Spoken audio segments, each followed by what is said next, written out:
The Lord be with you. A reading from the Holy Gospel according to Saint Luke.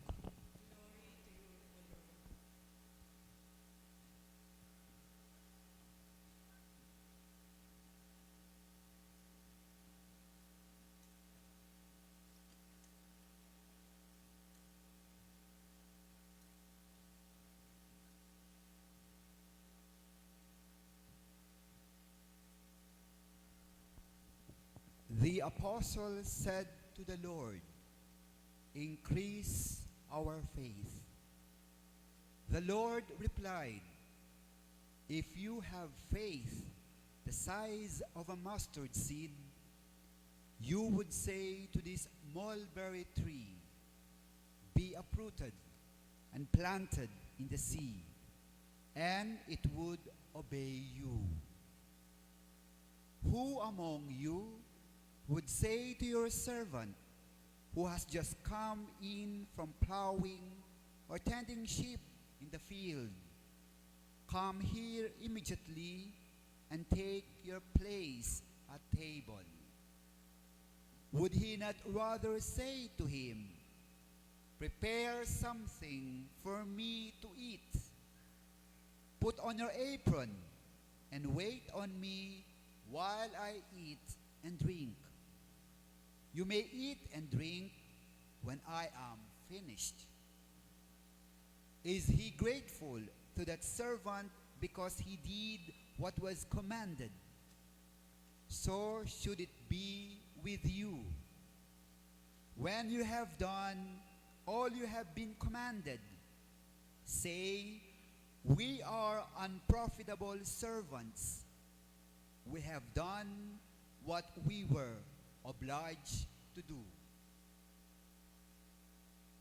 My brothers and sisters, the Gospel of the Lord. Praise to you, Lord Jesus Christ. Magandang gabi po. Long time no see. Kumusta po kayo? Hindi ko po alam kung ako po ay mag-Tagalog, mag-Kapampangan, mag-Bisaya, mag-Ilonggo. Kasi po ang pari niyo po ngayon ay nanggaling pa sa Bukidnon, Mindanao. So, siguro po magtatagalog na lang po dahil ito ang ating pambansang wika.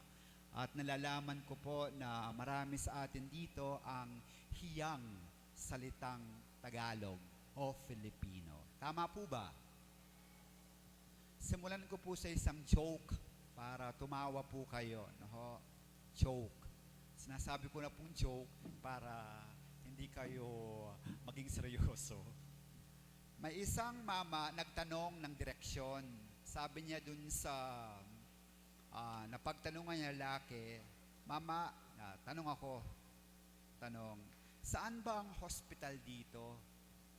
Tapos, ang hospital po, baba po kayo, tapos kurba, tapos kanan, unang kanto, kaliwa, tapos kapag nandun na kayo sa unang kanto, kaliwa, kanan uli po kayo, tapos may kurba, tapos kanan, kaliwa, diretso, at makita nyo na po ang hospital. Sabi nung nagtanong, "Ang hirap, complicated, di na lang ako tutuloy." Tapos sabi naman nung, "Sige po, dahil gusto nyo ng madali, diretso lang po kayo. Sa harap nyo, hospital na po yun." Yun nga po yung ginawa. Diretso, harap, hospital. Bagsak po niya, blag. Ang ano pala, ang kalsada, oo nga, harapan ng ospital, pero pagitan pala niyan, malaking bangin, hukay. Kaya maraming kurba-kurba. So, namatay po, diretso siya ng ospital. Gusto natin ng madali. Gusto natin ng mabilis. Gusto natin ng magaan. Di po ba? Ito yung parang naging kultura na natin. No? Kailangan maging madali ang mga bagay-bagay. Kailangan maging mabilis ang mga bagay-bagay. At sana walang hirap, magaan. At Wala naman pong masama doon kung ito ang ating magiging kultura, lifestyle. Pero alam naman po natin sa nangyayari ngayon sa ating lipunan, at ipagdasal niyo po ang ating bansang Pilipinas. No? Dahil marami sa atin, kahit po naman sino, hindi lang naman government officials, no? Kahit naman sino, dahil gusto natin ng madali, mabilis, at magaan ang buhay, at nakikita niyo po, sa halip na mapabuti, mapasama. Dahil ganito po kung paano magmaniobra ang demonyo sa ating buhay. Kailangan mabilis, makuha mo yan. Kailangan madali, hindi mo na kailangang maghintay pa. At bakit mo pahihirapan ang buhay mo? Magaan dapat. Di po ba? Yaan ang ating nagiging kultura. Ito po ngayon ang challenge sa atin sa Ebanghelyo. Mga kapatid, ang buhay ay hindi nauuwi sa biglaan, sa madalian, sa mabilis, at hindi lahat ng magaan, mabuti, at magbibigay sa iyo ng kaganapan ng buhay.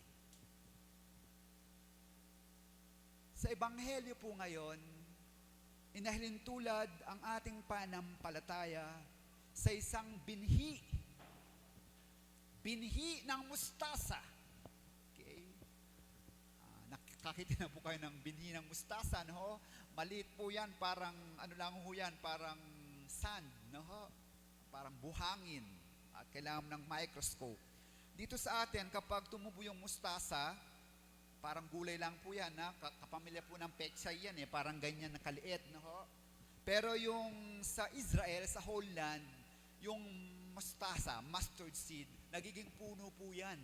Kaya miracle, the power of the seed, kahit po yan ay napakatiting, napakaliit, yan po ay pwedeng maging puno sa Holy Land po, at pwedeng gawing tirahan ng mga hayop, ng mga ibon, at mapapakinabangan ng mga tao. Ito po yung the power of the seed. Pero, nagsisimula lahat sa maliit yan. Kailangan po na lumaki ang binhi na nandiyan. Yung maliit na yan, it takes time. It takes time. It takes time. Huwag mo madaliin na tutubo kaagad ang binhi ng mustasa. O anuman ang ating ginagawa sa buhay, mga kapatid, huwag mo kaagad biglain. At kapag ikaw ay nagmadali, naging mabilis, at gusto mong maging magaan kaagad ang paglaki niyan, hindi po yan totoong paglaki o pagtubo. Kaya, napaka-importante nung panalangin na hinihingi ng mga apostoles dito, increase our faith. Increase our faith. Increase our faith. Kasi po yung pananampalataya, mga kapatid, akala ba natin kapag pananampalataya, magic? No? Maniniwala ako. Ako ay matatapos sa aking pag-aaral at makakapag-abroad. Naniniwala ako. O kaya ako ay naniniwala, ngayong taon na to, ako ay makakapag-asawa. Mahanap ko na yung karapat-dapat na aking partner sa buhay. Oo, faith yan, pero hindi yan magic. Hindi yan magic. Mali yan. Ang sinasabi dito na increase our faith, yung pananampalataya, kailangan siyang maghintay, kailangan siyang magpursigi, at lalong-lalo na, kailangan siyang alagain. Ito pong unang siguro po narinig niyo to, no? Habakuk, No? Ang first reading kay Propeta Habakuk. Minor prophet po to. No? Ay joke nga dito eh. Sino ang propeta mahilig sa soft drinks? Si Habakuk. No? Dahil mahilig siya sa Coke. No? Habakuk. No? Kaya eto nga siya. Si Habakuk, sa sitwasyon niya, may problema po sa bansang Israel. Sila ay, yung tawag dito, nasasakupan ng mga banyaga at pinapahirapan sila. At marami silang mga pinagdadaanang paghihirap. Sila ay chosen people, mga kapatid. Kumbaga, itinalaga, binless, pinili. Kaya lang, bakit? Ang dami-dami ng pagsubok na pinagdadaanan. Ang dami-dami nilang paghihirap na pinagdadaanan to the point na napasailalim sila at inalipusta ng mga foreigners na sumakop sa kanila. Ang tanong niya at ang galit niya, bakit ganito? How long, O Lord, I cry for help, but you do not listen. I cry out to you, violence, but you do not intervene. Why do you let me see ruin? Why must I look at misery? Ayun na po siya. Wala na siyang hope. At talagang lugmok na siya. Pero po, God is so mysterious in His ways. Nag-reveal po si God sa kanya at sa people of Israel. Hindi binigyan ng instant solution. Sige, kayo ay makakalaya sa mga foreigners. Hindi. Sinabi lang ni Lord sa kanya, the Lord answered and said, write down the vision clearly upon the tablets so that one can read it readily. For the vision still has its time, presses on to fulfillment. Mga kapatid, ang ating Diyos sa mga problemang pinagdadaanan ng taong Israel, chosen people, samot-sari, walang instant solution. Ang binigay ni Lord, vision of hope that in God's time, there will be fulfillment. At stay focused on that vision. Hindi pa siya nangyayari, pero dahil pangako, fulfillment yan. Ito ang iniwan sa memory ng mga tao. At dito, papasok ang pananampalataya. Pag sinabi ni God, in God's time, everything will be well. Maniwala tayo and we continue our task and duty. And let us be patient in our waiting and our doing our responsibilities. God will not give you an instant solution to any problem that we have. Brothers and sisters, itaga niyo po yan sa bato. Kailangan muna tayong magdasal, patatagin ang ating pananampalataya, kaya hinihingi natin increase our faith. At wag nating biglain ang mga bagay-bagay. Kapag ang mga bagay-bagay ay dinaan sa mabilisan, magaan at madalian, wala po ang grasya diyan.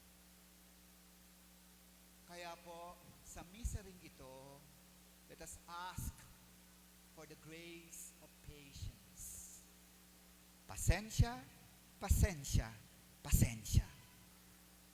Ang kabanalan ay ang kapanatagan, peace of mind, nasa pasensya.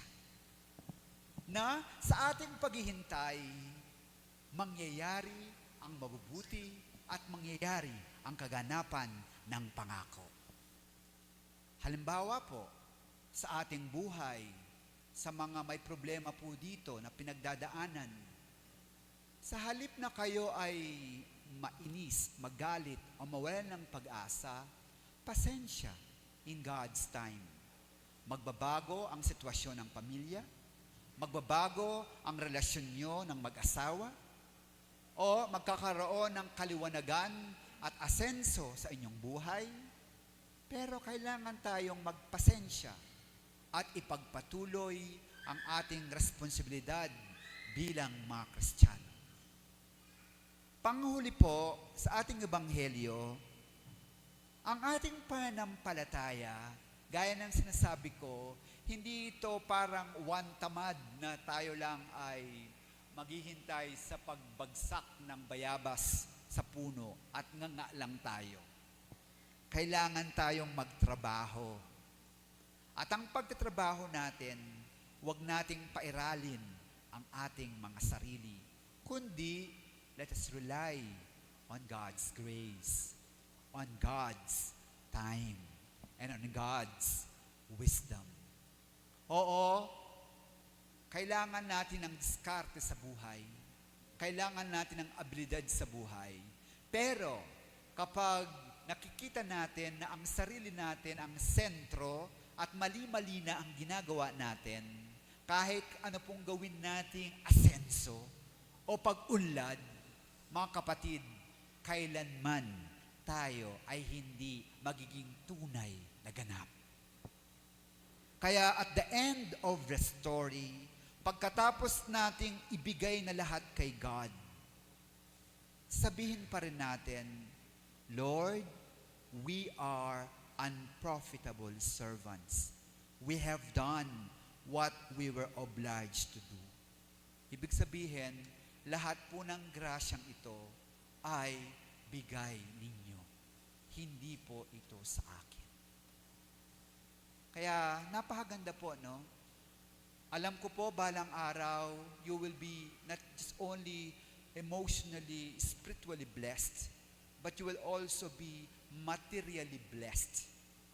Lalong-lalo na sa pangako ng ating Diyos. Na in God's vision, as we cling to hope, ito ay mangyayari. Kaya let us not stop persevering to do good.